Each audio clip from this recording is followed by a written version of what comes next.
রোজা রাখা অবস্থায় কি গুপ্তাঙ্গের লোম পরিষ্কার করা যাবে? আমার মা বাবার উপর যদি জাকাত ফরজ হয় তাহলে কি আমি তাদের পক্ষ থেকে জাকাত আদায় করতে পারবো? রোজা অবস্থায় স্বপ্নদোষ হলে কি রোজা নষ্ট হয়ে যায়? রোজা অবস্থায় যদি হস্তমৈথুন করে তাহলে রোজা ভেঙে যাবে কিনা? জাকাতের টাকা কাউকে না বলে দেওয়া যায় হবে কিনা এবং ভাই বোনকে জাকাত দেওয়া যাবে কিনা? রোজা অবস্থায় ঘুমের মধ্যে স্বপ্নে কিছু খেতে দেখলে কি রোজার কোনো সমস্যা হয় কিনা? মানুষ মারা গেলে লাশের পাশে কোরআন পড়া যাবে কিনা? রমজান মাসে গুনাহ মাপের আমল ও দোয়া কি জানালে উপকৃত হব? তারাবির নামাজের মাঝে বা শেষে কি দোয়া করা যাবে? পাকা চুল বা দাড়ি তুলে না ফেলে বেছে বেছে কেটে ফেলা যাবে কিনা? যে রোজা অবস্থায় স্বপ্নদোষ হলে কি রোজা নষ্ট হয়ে যায়? উত্তর হলো না, রোজা অবস্থায় স্বপ্নদোষ হলে রোজা ভঙ্গ হয় না। একটু আগে আমরা বলেছি স্বপ্নে যাই কিছু দেখুক মানুষ, তার জন্য বান্দাকে কোনো দায়বদ্ধতা বহন করতে হয় না। তবে স্বপ্নদোষের ফলে যদি বীর্যপাত হয়ে থাকে তার ফলে গোসল ফরজ ঠিকই হবে। এছাড়া স্বপ্নদোষের কারণে রোজা ভঙ্গ হবে না। রমজান মাসে গুনাহ মাপের আমল ও দোয়া কি জানালে উপকৃত হব? রমজান মাসে গুনাহ মাপের জন্য সবচেয়ে বেশি যে কাজটি করতে হবে তাহলে শিরক থেকে নিজেকে পরিচ্ছন্ন রাখতে হবে, মুক্ত রাখতে হবে এবং হিংসা, বিদ্বেষ, শত্রুতা, মানুষের প্রতি এগুলো থেকে নিজেকে মুক্ত রাখতে হবে। সেই সাথে আল্লাহ রাব্বুল আলামিনের কাছে কায়মুর বাক্যে দোয়া করে যেতে হবে। এটি হলো রমজান মাসে দোয়ার কবুলের এবং আল্লাহর কাছ থেকে ক্ষমা লাভের জন্য সবচেয়ে বড় মাধ্যম। এই বিষয়টি করতে হবে, অপরাধ থেকে, গুনাহ থেকে বেঁচে থাকার চেষ্টা করতে হবে। রোজা অবস্থায় ঘুমের মধ্যে স্বপ্নে কিছু খেতে দেখলে কি রোজার কোনো সমস্যা হয় কিনা? রোজা অবস্থায় স্বপ্নে যদি আমরা কোনো কিছু খেতে দেখি তাতে আমাদের রোজার কোনো ক্ষতি হবে না। স্বপ্নে শুধু খেতে দেখা নয়, অন্য যাই দেখি না কেন, স্বপ্নে দেখা বিষয়গুলো যেহেতু বান্দার এখতিয়ারাধীন নয়, ইচ্ছাকৃত মানুষ স্বপ্নে দেখে না সাধারণত, যার কারণে এটার কোনো দায় বান্দাকে বহন করতে হবে না। বিধায় রোজা অবস্থায় স্বপ্নে আমরা যাই দেখি না কেন তার জন্য আমার রোজা ভঙ্গ হবে না। এরপরের প্রশ্ন হলো, আমার মা বাবার উপর যদি জাকাত ফরজ হয় তাহলে কি আমি তাদের পক্ষ থেকে জাকাত আদায় করতে পারবো? মা বাবা কিংবা স্ত্রীর তরফ থেকে স্বামী কিংবা যে কারোর তরফ থেকে, একজনের তরফ থেকে অন্যজন জাকাত আদায় করতে পারেন। জাকাত আর্থিক ইবাদত। আর্থিক ইবাদতের ক্ষেত্রে সুবিধা হলো যে যার আর্থিক ইবাদত তার তরফ থেকে আপনি আদায় করে দিতে পারেন। জাস্ট তাকে একটু বলে দিতে হবে যে তোমার জাকাতটা, তোমার আর্থিক ইবাদতটা আমি আদায় করে দিচ্ছি। তাকে ইনফর্ম করে তারপরে আপনি এটি আদায় করতে পারেন। অর্থাৎ তিনি জানলে নিয়ত করে নিলেন যে হ্যাঁ অমুক আদায় করছে, সেটা আমার জাকাত, তাকে আমি দায়িত্ব দিলাম একরকম, অথবা তিনি দায়িত্ব গ্রহণ করলেন এবং তাকে পারমিশন দিলেন জাকাত দাতা, বাস তাতে জাকাত আদায় হয়ে যাবে। এরপরের প্রশ্ন হলো, তারাবির নামাজের মাঝে বা শেষে কি দোয়া করা যাবে? দোয়া তো যে কোনো সময় করা যায়, সে অর্থে আপনি তারাবি সালাতের মাঝে অথবা শেষে আপনি আল্লাহর কাছে দোয়া করতেই পারেন, কিন্তু এটাকে সিস্টেম বানিয়ে নেওয়া যে 4 রাকাত পর পর দোয়া কিংবা শেষ হওয়ার পর সুনির্দিষ্ট একটি দোয়া গদবাদা হাত তুলে করা, এটিকে সিস্টেম বানিয়ে নেওয়াটা এটি বেদাতে পর্যবসিত হওয়ার আশঙ্কা আছে। শরীয়ত কোনো কিছু যদি নির্দেশ না করে সেটাকে শরীয়তের নির্দেশ মনে করে কিংবা সেটাকে শরীয়তের নির্দেশের মতো গুরুত্ব দিয়ে যদি কেউ আদায় করেন তাহলে সেটাকে সওয়াবের কাজ, এই ইবাদতের পদ্ধতি বা নিয়ম যদি বানিয়ে নেন কেউ, তো সেটি বেদাতে পর্যবসিত হওয়ার সমূহ আশঙ্কা আছে। আপনি নিজে থেকে এমনি কখনো দোয়া করলেন, কখনো করলেন না, সেটা একান্ত আপনার ব্যক্তিগত বিষয়, কিন্তু সুনির্দিষ্ট দোয়ার ফরম্যাট ঠিক করে নেওয়ার কোনো সুযোগ কিন্তু নেই। আল্লাহ ছাড়া কারো নামে কসম করা যাবে কিনা? না, আল্লাহ ছাড়া কারো নামে কসম করা যাবে না। কসম হবে শুধুমাত্র আল্লাহর নামে। নবী করিম সাল্লাল্লাহু আলাইহি ওয়াসাল্লাম বলেছেন, মান আরাদা ইয়াহলিফা ফালইয়াহলিফ বিল্লাহি আও লিয়াসমুত। যদি কেউ শপথ করতে চায় সেজন্য আল্লাহর নামে শপথ করে অথবা নীরব থাকে, আল্লাহ ছাড়া কারোর নামে যেন শপথ না করে। এরপরে প্রশ্ন হলো, আযান ইকামতের আগে কোনো দোয়া আছে কি না বা আউযুবিল্লাহ বিসমিল্লাহ পড়া যাবে কিনা? আযান ইকামতের আগে কোনো দোয়া নেই, এমনকি আউযুবিল্লাহ বিসমিল্লাহও নেই। আযান আউযুবিল্লাহ বিসমিল্লাহ পড়ার উদ্দেশ্যই হলো আল্লাহর স্মরণ। আযান তো শুরুই হয় আল্লাহর স্মরণ দিয়ে, আল্লাহু আকবার, আল্লাহ সবচেয়ে বড়, এটা দিয়ে আযান শুরু হয়, যার কারণে তার আগে আর আউযুবিল্লাহ বিসমিল্লাহ পড়ার কোনো প্রয়োজন নেই, কোনো শিক্ষাও আমাদেরকে নবী করিম সাল্লাল্লাহু আলাইহি ওয়াসাল্লাম দেননি। এছাড়া আযানের আগে অনেক এলাকাতে দুরূদ পড়া হয়, আসসালাতু ওয়াসসালামু আলাইকা ইয়া রাসূলুল্লাহ, এরপর আযান দেওয়া হয়। আযানের পরে দুরূদ পড়ার কথা হাদিসে বর্ণিত হয়েছে, আগে দুরূদ পড়ার কথা হাদিসে বর্ণিত হয়নি। যে ইবাদতটি নবী করিম সাল্লাল্লাহু আলাইহি ওয়াসাল্লাম যেভাবে করতে বলেছেন সেভাবে করতে হবে। মন গড়া যদি আমরা করি সেটাই কিন্তু ইবাদতের মধ্যে ভেজাল এবং বেদাত হিসেবে পরিগণিত হবে। এরপরে প্রশ্ন হলো, মানুষ মারা গেলে লাশের পাশে কোরআন পড়া যাবে কিনা? লাশের পাশে কোরআন পড়ার কোনো নির্দেশনা কোন হাদিসে আছে বলে আমার জানা নেই। মৃত ব্যক্তিকে খুব দ্রুততার সাথে দাফন কাফনের ব্যবস্থা করতে হবে, গোসল দেওয়াতে হবে, তার জন্য আল্লাহর কাছে দোয়া করতে হবে, ইস্তেগফার করতে হবে, ক্ষমা প্রার্থনা করতে হবে, এটা আমাদের করণীয়। তার পক্ষ থেকে দান সাদকা আমরা করতে পারি, কিন্তু তার লাশের পাশে বসে কোরআন তেলাওয়াতের কোনো ফজিলত নেই। কোরআন তো যারা তেলাওয়াত করবে তাদের লাভ, মৃত ব্যক্তিত্ব এটাতে কোনো লাভ হওয়ার কারণ নেই। বর্তমান সময় মহিলারা বাড়ি বাড়ি গিয়ে মাহফিল করে এবং মহিলা বৈঠক করে, ইসলামের ব্যাপারে কি বলে?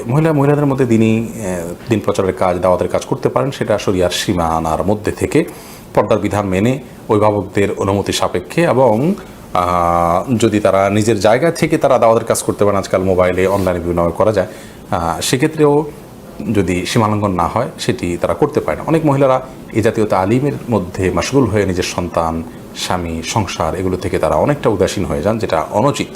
এক্ষেত্রে আমাদের ব্যালেন্স করতে হবে এবং সীমা লঙ্ঘন করা যাবে না। দাওয়াতের কাজ বা ইসলাম প্রচারের কাজ পুরুষদের পাশাপাশি মহিলারাও করবেন, সেটা বলা বাহুল্য। অনেক সময় আমরা মজা করতে গিয়ে মিথ্যা কথা বলি, তাতে কারো কোনো ক্ষতি হয় না, এতে আমাদের পাপ হবে কিনা? মজা করতে গিয়ে মিথ্যা কথা বলাটাও গুনাহের কথা এবং পাপের কথা। নবী করিম সাল্লাল্লাহু আলাইহি সাল্লাম বলেছেন, যে ব্যক্তি মজা করেও মিথ্যা কথা বলে না, পরিহার করে মিথ্যা কথা, সে ব্যক্তির জন্য নবী করিম সাল্লাল্লাহু আলাইহি সাল্লাম জান্নাতের সেন্টার পয়েন্টে একটি প্রাসাদের জিম্মাদার নিয়েছেন। অর্থাৎ এরকম সুযোগ আসলেও সেগুলো করে না। হাসি তামাশার জন্য আমরা আজকাল অনেকে মিথ্যা কথা বলি, মানুষকে হাসানোর জন্য, লোক হাসানোর জন্য মিথ্যা কথা বলি, এটা উচিত নয়। মানুষকে হাসানোর জন্য মিথ্যা কথা বলাও পাপ, অপরাধ, এবং নবী করিম সাল্লাল্লাহু আলাইহি ওয়াসাল্লাম হাদিসে সুস্পষ্টভাবে নিষেধাজ্ঞা আছে ব্যাপারে। এরপরে প্রশ্ন হলো, রোজা অবস্থা যদি হস্তমৈথুন করে তাহলে রোজা ভেঙে যাবে কিনা? ভেঙে গেলে যদি সাথে সাথে ফরজ গোসল করে পুনরায় রোজার নিয়ত করে তাহলে কি রোজা হবে? না, এর ফলে রোজা আর জোড়া লাগবে না। হস্তমৈথুন করে বীর্যপাত যদি কেউ করে তার ফলে রোজা ভেঙে যাবে। এই রোজা তাকে পরবর্তীতে রেখে দিতে হবে, এবং এই রোজার ভাঙার ফলে তাকে কাফারাও আদায় করতে হবে। অর্থাৎ একটি রোজার কারণে তার একটা রোজা তো কাজা করতেই হবে, সাথে আরও 60টা রোজার টানা ধারাবাহিকভাবে বিরতিহীনভাবে রেখে দিতে হবে। এটি তার জন্য একরকম শাস্তি এবং এটি জঘন্য অপরাধ বটে, যার কারণে আল্লাহ মাফ করুক। এ ধরনের অপরাধ থেকে আল্লাহ তাআলা হেফাজত করুন, এবং এই ধরনের অপরাধ থেকে আমাদেরকে বেঁচে থাকার মতো ইমানের শক্তি তাকওয়া আল্লাহ তাআলা আমাদেরকে দান করুন। পাকা চুল বা দাড়ি তুলে না ফেলে বেছে বেছে কেটে ফেলা যাবে কিনা? যেহেতু তুলে ফেললে গুনাহ হয়, তাই কেটে ফেলা যাবে কিনা? কেটে ফেলা তাওটাও এক ধরনের তুলে ফেলার মতোই, যদিও আক্ষরিক অর্থে হাদিসের খেলাফ হবে না কেটে ফেললে। তারপরেও হাদিসে যেটি বলা হয়েছে সেটি দ্বারায় অপসারণ করা বা এটাকে লুকানোর যে চেষ্টা করা, সেটার বিরুদ্ধে নবী সাল্লাল্লাহু আলাইহি ওয়াসাল্লাম আমাদেরকে সেটা না করতে বলেছেন। এমনটিও হতে পারে, সে অর্থে আমরা যদি কেটে ফেলি সেটিও তার সেই নির্দেশ লঙ্ঘন হবে সেক্ষেত্রে। এই জন্য এটা অ্যাভয়েড করা উচিত। এবং তিনি বিকল্প যেটি বলেছেন তাহলে যে আমরা যে কোনো কালার করতে পারি, কালো ছাড়া লাল ইত্যাদি কালার করতে পারি। একা একা নামাজ পড়ার ক্ষেত্রে সূরা কোরআন তেলাওয়াতের সময় ঠোঁট না নাড়িয়ে মনে মনে তেলাওয়াত করা জায়েজ আছে কিনা? একা একা যখন আমরা সালাত আদায় করবো তখন সূরা, কেরাত ইত্যাদি এগুলো আমাদেরকে ঠোঁট নাড়িয়ে তেলাওয়াত করতে হবে। মনে মনে তেলাওয়াত করলে সেটা তেলাওয়াত হিসাবে গণ্য হবে না, কোরআন পাঠ হিসাবে গণ্য হবে না। পাঠের জন্য অবশ্যই আমাদের ঠোঁট, জিহ্বা ইত্যাদি নড়তে হবে। এরপর প্রশ্ন হলো, জাকাতের টাকা কাউকে না বলে দেওয়া জায়েজ হবে কিনা এবং ভাই বোনকে জাকাত দেওয়া যাবে কিনা? ভাই বোন তারা যদি প্রাপ্তবয়স্ক হয়ে থাকে, অভাবী থাকে, জাকাতের হকদার থাকে, তাদেরকে অবশ্যই জাকাতের টাকা দেওয়া যাবে। জাকাতের টাকা দিয়ে তাদেরকে স্বাবলম্বীও করে দেওয়া যাবে, এবং জাকাতের টাকা দেওয়ার সময় জাকাত যিনি নিচ্ছেন তাকে না বলেও দেওয়া যাবে। আপনি মনে মনে নিয়ত করলেন জাকাত দিচ্ছেন, তাকে বললেন যেটা আপনি খরচ করেন, আপনি নিয়ত করলেন জাকাত থেকে দিচ্ছেন, এটা যথেষ্ট হবে। তাকে বলে দেওয়াটা এটা আবশ্যক কোনো বিষয় নয়। এর পরের প্রশ্ন হলো, রোজা রাখা অবস্থায় কি গুপ্তাঙ্গের লোম পরিষ্কার করা যাবে? উত্তর হলো করা যাবে, কোনো অসুবিধা নাই, এর ফলে রোজার বা সিয়ামের কোনো ক্ষতি হবে না।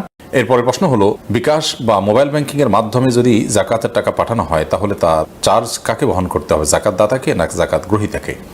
গুরুত্বপূর্ণ প্রশ্ন।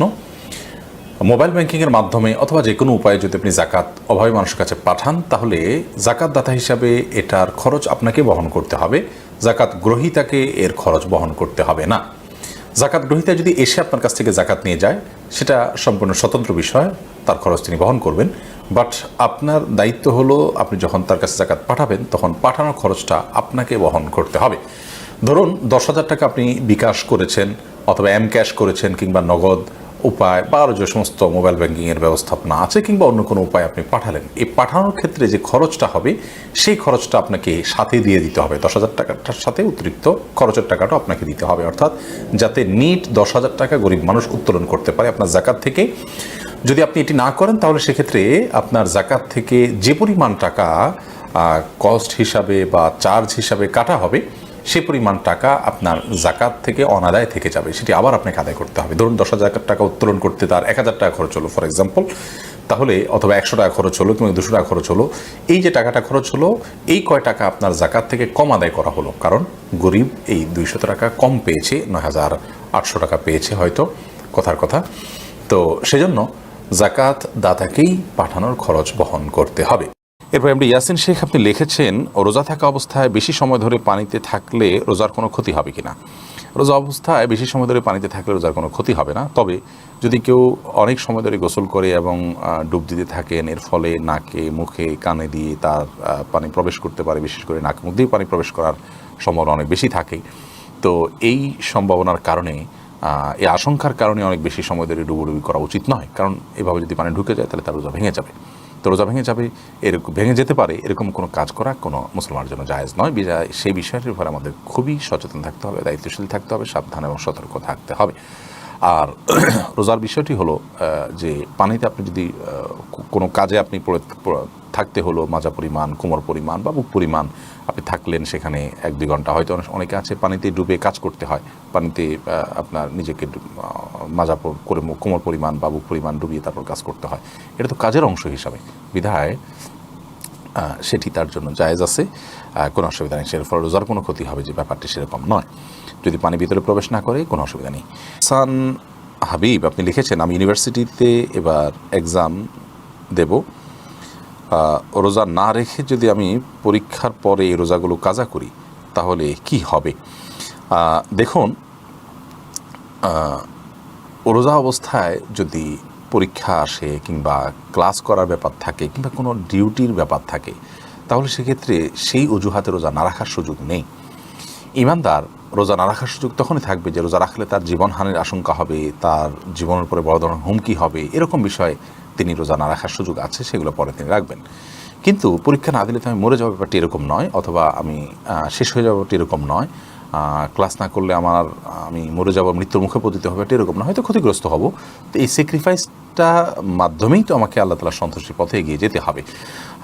যদি এরকম পরিস্থিতিতে আমরা রোজা রাখি তাতে আমরা মরে যাওয়ার ব্যাপারটা এরকম না, রোজা রেখে পরীক্ষা দেওয়া যাবে, ক্লাসও করা যাবে, হয়তো কঠিন হবে, হয়তো একটু কষ্ট হবে, কিন্তু এই কষ্টে একেবারে মরণাপন্ন অবস্থা হবে ব্যাপারটা কিন্তু সেরকম না, একটু কষ্ট হবে, জাস্ট এটুকু। বিধায় এটুকু সবার একজন মুসলমানকে তো করতেই হবে ইনশাআল্লাহ তাআলা। ইমানদারের কাছে ইসলামের রোকনগুলো, ফরজ কাজগুলো অনেক গুরুত্বপূর্ণ, সে কাজগুলো তিনি করবেন। সে কাজগুলো করার পাশাপাশি তিনি দুনিয়ার জন্য তার জাগতিক যে কর্মকাণ্ড আছে সেগুলোর জন্য তিনি আপ্রাণ চেষ্টা করবেন। যদি তিনি আপ্রাণ চেষ্টা করেও সেই সমস্ত কাজে কোনো প্রকার ক্ষতি হয়, ঘাটতি হয়, তো সেটাকে তিনি পুষিয়ে নেওয়ার চেষ্টা করবেন। অর্থাৎ এক কথা, স্যাক্রিফাইসটা হবে দুনিয়ার ক্ষেত্রে, দিনের ক্ষেত্রে নয়। আপনার জন্য দুইটা জিনিস আসলো আপনার সামনে, আপনি হয় দিনের ক্ষেত্রে ত্রুটি করবেন দুনিয়া ঠিক রাখার জন্য, আর না হলে দুনিয়ার ক্ষেত্রে ত্রুটি করবেন দিন ঠিক রাখার জন্য। কোনটা আপনার করা উচিত? একটা ক্ষণস্থায়ী খুব সীমিত সময়ের এবং সেটার প্রাপ্তির কোনো নিশ্চয়তা নাই, আর একটা স্থায়ী এবং সেটা প্রাপ্তির নিশ্চয়তা আছে, তৃপ্তির স্থায়িত্ব আছে। কোনটার জন্য আপনার স্যাক্রিফাইস করা উচিত সেটা বোধ হয় বলাই বাহুল্য। আল্লাহ তাআলা আমাদেরকে বোঝার তৌফিক দান করুন। বশির আহমদ আপনি লিখেছেন, কাউকে ইফতার করানোর মতো সাধ্য আমার নেই, এক্ষেত্রে রোজাদারকে ইফতার করানোর সব আমি কীভাবে পেতে পারি? কাউকে ইফতার করানোর সাধ্য আপনার নেই, এই কথা বোধ হয় এইভাবে পুরোপুরি সঠিক নয় প্রদর্শক। কারণ হলো নবী করিম সাল্লাল্লাহু আলাইহি ওয়াসাল্লাম এই জাতীয় হাদিসগুলো বলার সময় এতটা সহজ করে দিয়েছেন যে কেউ যদি একটা খেজুর দিয়ে, একটা খেজুরের অংশ দিয়ে, একটু পানি দিয়ে ইফতার করায় তিনিও সওয়াব পাবেন। আপনি নিজে তো রোজা রাখেন এবং ইফতার করেন আশা করি ইনশাআল্লাহ, সেই হিসাবে আপনি নিজের ইফতার থেকে একটা খেজুর বাঁচিয়েও কি আপনি কাউকে দিতে পারেন না? এই সামর্থ্য তো আপনার অবশ্যই আছে। আমরা মনে করি ইফতার করানো মানে হলো তাকে অনেকগুলো আইটেম দিয়ে খুব ভালোভাবে গর্জিয়াসলি ইফতার করানো, ব্যাপারটা তো সেরকম নয়। আর দ্বিতীয় কথা হলো যে আমরা পথে ঘাটে বিশেষ করে আপনার ধরুন জ্যামের কারণে অনেক মানুষ আটকা পড়ে, তাদের ইফতারের সময় ইফতার করার তেমন কোনো সুযোগ থাকে না। আপনি যদি ইনটেক একটা পানির বোতল কিনে মাত্র 10 টাকা 15 টাকা খরচ করে একজন মানুষকে দেন, ভাই ইনটেক পানির বোতল, আপনি ইফতার করতে পারেন। অথবা যে কোনোভাবে আপনি ইফতারে একটা আপেল দিলেন, কিছু একটা দিলেন, একটা খেজুর দিলেন, দিয়ে আপনি ইফতার করেন, তাতে আপনি সওয়াব পেতে পারেন। যদি এরকম কোনো সুযোগ না থাকে সেক্ষেত্রে ইফতার করালে যে সওয়াব হয় সে বিষয়টি একজন সম্পদশালী মানুষকে আপনি বললেন, তাকে আহ্বান করলেন কোনো একটা ইফতার প্রজেক্টে শরীক হওয়ার জন্য, এর মাধ্যমে আপনি সওয়াব পেতে পারেন। কারণ মান দাল্লা ইলা খাইরিন, যে ব্যক্তি কোনো ভালো কাজের পথ দেখাবে কাউকে, তার তার দেখানোর কারণে সে লোকটা যদি সে কাজটি করে, তাহলে ইনশাআল্লাহ ইনি পথ দেখিয়ে তিনি কাজটা করে যে পরিমাণ সওয়াব পাবেন তার সমপরিমাণ সওয়াব পেতে পারেন। বিধায় আপনি কাজটি করবেন, এটি আপনার জন্য একটা বিকল্প। আল্লাহ তাআলা তৌফিক দান করুন। আরেকটি বিষয় হলো, কোনো ইবাদত করতে আমি ইচ্ছা আছে প্রচণ্ড রকমের, আমার সুযোগ থাকলে আমি অবশ্যই করতাম, বাট সুযোগ নাই দেখে আমি করতে পারছি না, এরকম হলে আল্লাহ রাব্বুল আলামিন তাকে সওয়াব দেন। অতএব আপনার অরিড হওয়ার কোনো কারণ নেই। এরপরে খাদিজা জামান উর্মি আপনি লিখেছেন, অনেকে শুধু ফরজ নামাজ পড়ে উঠে যায়, পরে সুন্নাত পড়ে না, এমনটি করা কি উচিত? শুধু ফরজ নামাজ পড়ে উঠে গেলেন, সুন্নাত আর পড়লেনই না, এটি অবশ্যই অনুচিত কাজ। কালে ভদ্রে এরকম হতে পারে, কিন্তু নিয়মিত এমনটি করা উচিত নয়, এটা ভালো কোনো কাজ নয়। নবী করিম সাল্লাল্লাহু আলাইহি ওয়াসাল্লাম 5 ওয়াক্ত সালাতের আগে পর যে সুন্নাত রাকাতগুলো, নামাজগুলো আছে সেগুলোকে তিনি খুব গুরুত্বের সাথে করতেন এবং কোনো কারণে ছুটে গেলে সেগুলোকে পরে আদায় করার চেষ্টা করতেন। এর মানে হলো একজন ইমানদার এই জাতীয় সালাতগুলোকে সর্বোচ্চ গুরুত্বের সাথে আদায় করবেন। সেখানে অবহেলার সাথে আদায় করা এবং প্রয়োজন হোক আর না হোক বা বাধ্য হোক আর না হোক, তিনি জাস্ট অবহেলা করে চলে গেলেন, সুন্নতগুলো পড়লেন না, এমনটি করা জায়েজ নয়, সঠিক নয়। আমরা অনেকে আবার এই সুন্নতটাকে এতটা আবশ্যক বানিয়ে ফেলেছি যে সুন্নত না পড়ার সময় নেই, তাহলে নামাজই পড়লাম না। নামাজ পড়তে আমার হয়তো সুন্নত সহ 15 মিনিট সময় লাগবে, আমার হাতে আছে 5 মিনিট, তাহলে আমি নামাজই পড়বো না। তো এটা ভুল ধারণা, কারণ আমাকে ফরজটা পড়লে ওয়াক্তের যে দায় সেটা থেকে আমি মুক্ত হয়ে যাব। সুন্নত না পড়লে আমার বড় কোনো গুনাহ বা কবিরা গুনাহ হবে না, কিন্তু নবী করিম সাল্লাল্লাহু আলাইহি ওয়াসাল্লামের জীবনে গুরুত্ব পাওয়া একটা সুন্নাহ ছুটে গেল, সে অর্থে ক্ষতি তো আমার হলোই। তো এই বিষয়ে আমাদের ব্যালেন্স করার চেষ্টা করতে হবে। বিশেষ করে আরাবিয়ান কান্ট্রিগুলোতে দেখা যায় যে এটার তেমন কোনো গুরুত্ব দিচ্ছে না মানুষ, বেশিরভাগ মানুষ, সাধারণ মানুষের কথা বলছি আমি, সচরাচর মসজিদগুলোতে। আবার আমাদের দেশে সেটাকে অনেকে একেবারে ফরজের মতো, ওয়াজিবের মতো বানিয়ে ফেলেছে। এই দুইটার মধ্যে সমন্বয় করতে হবে, সর্বোচ্চ সুন্নাত নামাজের মধ্যে সর্বোচ্চ গুরুত্ব দিয়ে এগুলোকে আদায় করতে হবে, এবং নিয়মিত এটাকে ত্যাগ করা এটা কখনোই উচিত হতে পারে না। এরপরে রাবিয়া বিনতে নজরুল আপনি লিখেছেন, রোজা থাকা অবস্থায় নামাজে কান্না চলে আসে, চোখের পানি যদি মুখে চলে যায় তাহলে কি রোজা হবে? রোজা অবস্থায় যদি আল্লাহ রাব্বুল আলামিনের ভয়ে বা যে কোনো কারণে চোখের পানি এলো, সেই চোখের পানি যদি গড়িয়ে আমাদের মুখে চলে আসে, সেটা আমরা থুতুর সাথে ফেলে দিতে হবে। যদি আমরা না ফেলি এবং সেটাকে আমরা থুতুর সাথে গিলে ফেলি, তাহলে সেক্ষেত্রে রোজা ভঙ্গ হয়ে যাবে। তো এক্ষেত্রে চোখের পানি মুখে আসলে সেটাকে যাতে আমরা না গিলে ফেলি, সে বিষয়ে আমাদের সতর্ক থাকতে হবে, ফেলে দিতে হবে সেটা। রফিক আহমদ আপনি লিখেছেন, তারাবির 4 রাকাত পরপর প্রচলিত যে দোয়াটি পড়া হয় এ সম্পর্কে আপনি বলেছেন এটি হাদিসে নেই, অথচ একজন আলেম দাবি করেছেন এটি হাদিসে আছে, এ ব্যাপারে আপনি কি বলবেন? ভাই রফিক আহমদ, দুঃখজনক যে কথাগুলো ভালো করে অনেকে না শুনেই মন্তব্য করেন, আবার অনেকে শুনেও সেটাকে বিকৃত করেন। আমরা বলেছি তারাবির নামাজে 4 রাকাত পরপর যে দোয়া আমাদের দেশে পড়া হয়ে থাকে, সুবহানাজিল মুলক ওয়াল মালাকুতে শেষ পর্যন্ত, এই দোয়া 4 রাকাত পর, তারাবির পরে 4 রাকাত পরপর এই দোয়া পড়ার কথা হাদিসে নেই। আবারও বলছি, তারাবির 4 রাকাত পরপর এই দোয়া পড়ার কথা কোনো হাদিসে নেই, কোনো জাল হাদিসেও নেই। আবারও বলছি, তারাবির নামাজের 4 রাকাত পরপর এই দোয়া পড়ার কথা কোনো হাদিসে নেই। এই দোয়ার বিভিন্নভাবে এসেছে রুকুর তাসবিহ হিসেবে, সুবহানাজিল মালাকুতি ওয়াল জাবারুতি। রুকুতে নবী করিম সাল্লাল্লাহু আলাইহি ওয়াসাল্লাম সুবহান রাব্বিল আযীমের জায়গায় আপনার এই তাসবিহ পাঠ করতেন, এ দোয়া পাঠ করতেন। তো রুকুর তাসবিহকে এনে যদি আপনি 4 রাকাত পরপর যে আমরা বৈঠক করে থাকি, বসে থাকি আরামের জন্য, রেস্টের জন্য, সেই জায়গায় আপনি সেট করেন, তার জন্য আপনার তো প্রুফ লাগবে। যেটা রুকুতে করতে বলা হচ্ছে সেটা আপনি এখানে করছেন, তার ভিত্তিটা কি? সেখানে আমি বলেছি যে কোনো হাদিসের ভিত্তি নেই। তো সেই মর্মে যদি কোনো হাদিস থাকে যে হ্যাঁ তারাবির পর 4 রাকাত পরপর এই দোয়া পড়ার কথা বলা হয়েছে, তাহলে সেটা উপস্থাপন করা যেতে পারে। কোনো হাদিস তো নেই। ফতোয়া শামিতে আছে, ফতোয়া শামিতে থাকার মানে তো হাদিস নয়, ফতোয়া শামি তো ফতোয়ার কিতাব। ফতোয়ার কিতাবে যদি কোনো কথা থাকে, কোনো আমলকে সুন্নাহ বলা হয় কথার কথা, কিন্তু হাদিসে তার কোনো প্রুফ না থাকে, তাহলে এটাকে আমরা সুন্নাহ বলতে পারি না। তো আমি যেটা বলেছি এটা পরিষ্কার যে 4 রাকাত পরপর, তারাবির 4 রাকাত পরপর এই দোয়া পড়ার কথা কোনো হাদিসে নেই। অতএব এই দোয়া আছে অন্য কোথাও পড়ার জন্য, সেই হাদিস এনে যদি আপনি 4 রাকাত পরপর পড়ার বিষয়টি প্রমাণ করেন, তাহলে সেটা তো অবশ্যই অগ্রহণযোগ্য এবং হাস্যকর হবে। আশা করি বিষয়টি পরিষ্কার হয়েছে। আসানুল হক আপনি লিখেছেন, রমজানের তারাবির ফজিলত কি? সেই রমজানের তারাবির ফজিলত কি সেই ব্যক্তি পাবে যে এশার ফরজ আদায় করল এক মসজিদে আর তারাবি অন্য মসজিদে? ইমামের সাথে সালাত শেষ করার অর্থ কি? কোনো কোনো ক্ষেত্রে ইমাম তো সালাতে শুধু ফরজ নিজে পড়ান, বাকি তারাবি অন্য কেউ পড়ায়, অতঃপর তিনি ভিতর পড়ান। এক্ষেত্রে ইমামের সাথে কিয়াম করার স্বরূপ কি?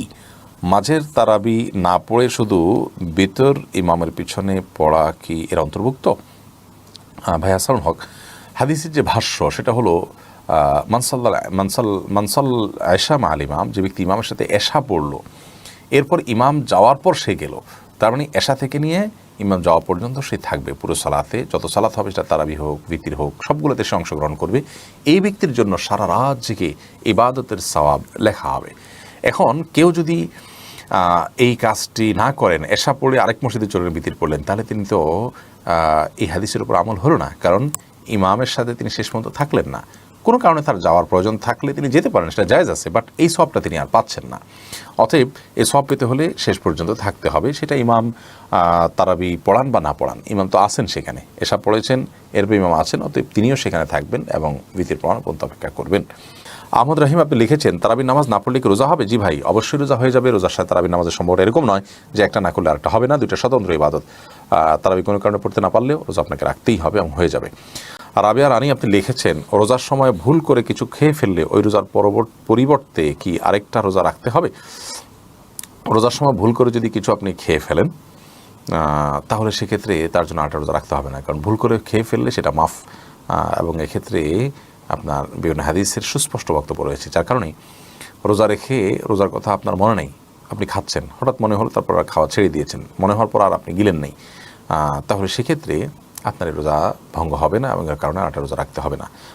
এমডি আরমান আপনি লিখেছেন, আমি আপনার সব ভিডিও দেখি, আপনার কথাগুলো খুব ভালো লাগে। আমি ছোটোবেলা থেকেই রোজা রাখি, পিরিয়ড হলে রোজা হয় না জানা সত্ত্বেও পিরিয়ড হলে আমি সবার সাথে সাহারি খাই। রমজান মাস তাই দিনের বেলা কিছু খেতে ইচ্ছা করে না, এদিকে আমার গুনাহ হবে? এটা কি আল্লাহর আদেশ অমান্য করার পর্যায়ে পড়বে? আমি ভাবি যে পিরিয়ড হলেও রমজান মাসে না খেয়ে সংযম করলে আল্লাহ খুশি হবেন। আমার ধারণা কি সঠিক না ভুল? দেখুন, এটা আপনার ভুল ধারণা। রমজান মাসে আপনি যদি এরকম ধারণা করেন যে আমি না খেয়ে থাকলে আমার সওয়াব হবে না, এটা ভুল ধারণা। আপনি বরং খাবেন। হ্যাঁ, একটা কাজ আপনি করতে পারেন যে পরিবারের অন্য সদস্যরা আছে, আপনার পিরিয়ড হয়েছে, এটা তারা জেনে যাবে, জিনিসটা অড, সেজন্য আপনি তাদের সাথে সাহারি খেলেন এবং দিনের বেলা আপনি তাদের সামনে খেলেন না, সেটা ভিন্ন বিষয়। বাট আপনি না খেয়ে কষ্ট করে থাকলেন সওয়াবের আশায়, এটা আপনার জন্য জায়েজ হবে না। এমনিতে আপনার খেতে ইচ্ছা করেন, আপনি খেলেন না, সেটা ভিন্ন বিষয়। আয়েশা সিদ্দিকা, ছোটো বাচ্চা থাকায় 20 রাকাত তারাবি নামাজ পড়তে পারে, কষ্ট হয়, সেক্ষেত্রে নামাজ কমিয়ে পড়া যাবে কিনা? কখন আপনি অসুবিধা হলো কম পড়লেন, কোনো অসুবিধা নেই। নফল যেহেতু এটা আপনার অসুবিধার কারণে আপনি একটু কম পড়লেন বা ভেঙে ভেঙে পড়লেন, এই সুযোগগুলো কিন্তু আছে। তাহিয়া আপনি লিখেছেন, সাহরির শেষ সময় ঘোষণা করা হলেও যদি পানি খেলে বা অল্প কিছু খেলে রোজা ভেঙে যাবে কি? সাহরির সময় শেষ, এটা যদি আপনি নিশ্চিত হন টাইম শেষ হয়ে গেছে, তারপরে যদি আপনি পানি অথবা মেডিসিন বা যাই খান, অল্প যদি খান, তাতে রোজা ভাঙা হবে এবং এই রোজাটা আপনাকে পরবর্তীতে রেখে দিতে হবে। সাহরির জন্য মাইকে ডাকাডাকি করা কি ইসলাম শরিয়া কীভাবে দেখে? ইসলাম শরিয়াকে আমি যতটুকু বুঝেছি সে আলোকে বলতে পারি যে সাহরির জন্য মাইকে ডাকাডাকি করা আমাদের বর্তমান প্রেক্ষাপটে আমাদের সমাজের জন্য কোনো ভালো কাজ নয়। তবে কোনো জায়গায় যদি এরকম হয় যে মাইকে ডাকাডাকি না করলে মানুষ উঠতে পারবে না, রোজা রাখতে পারবে না, এটা তাদের জন্য বরং হেল্পফুল হবে ডাকাডাকি করাটা, তাহলে সেটা সেখানে বিধেয় এবং জায়েজ হতে পারে। আজকাল বেশিরভাগ ঘরেই অ্যালার্ম সিস্টেম আছে, প্রত্যেকটা ঘরেই মোবাইল আছে একাধিক, এবং মোবাইল সেটগুলোতে অ্যালার্ম দেওয়ার ব্যবস্থা আছে, এক অন্যকে ফোন কল দিয়ে ডেকে দেওয়ার ব্যবস্থা আছে। এরপরেও যদি মসজিদে ডেকে দিতে হয়, সেটা খুব হালকাভাবে ডেকে দেওয়া যেতে পারে। দীর্ঘ সময় পর্যন্ত মসজিদের মাইকে চিৎকার করে নাশিদ বা ইসলামী সঙ্গীত গাওয়া, কোরআন কারীমের তেলাওয়াত করা বা মানুষকে ডাকা, এটি নানা কারণে অনুচিত। প্রথমত অমুসলিম বা যারা অসুস্থ বা শিশু যারা রোজা রাখবেন না, তাদের ঘুম ভাঙার কারণ হয়। দ্বিতীয়ত এটির ফলে অনেকে ভোর রাতে তাহাজ্জুদ দোয়া বতির মাশগুল থাকেন, তাদের ডিস্টার্ব হয়, এই কারণে এগুলো করা উচিত নয়। আরেকটা বিষয় হলো যে নামাজের জন্য যেরকম আহ্বান করতে হয়, আজানের বিষয়টি বিধিবদ্ধ শরিয়া রেখেছে, অন্য কোনোটির জন্য ওইরকম আজানের মতো ফরম্যাট বোঝা যায়, অর্থাৎ এরকম মানুষকে আহ্বান করা হচ্ছে ওই রকমটি যেন বোঝা না, সেদিকটা খেয়াল করতে হবে। যদিও সারির জন্য ডাকাডাকিটাকে আজানের বিকল্প বা আজানের অনুরূপ বা সমকক্ষ বলে কেউ মনেও করে না, সেভাবে করেও না, বাট সাদৃশ্যটা সেরকম হয়। এবং এক্ষেত্রে মূল বিষয়টা হলো মানুষের বিরক্ত হওয়ার এবং মানুষের কষ্ট হওয়ার, এই জন্য এটাকে বিবেচনা রাখা উচিত আমাদের।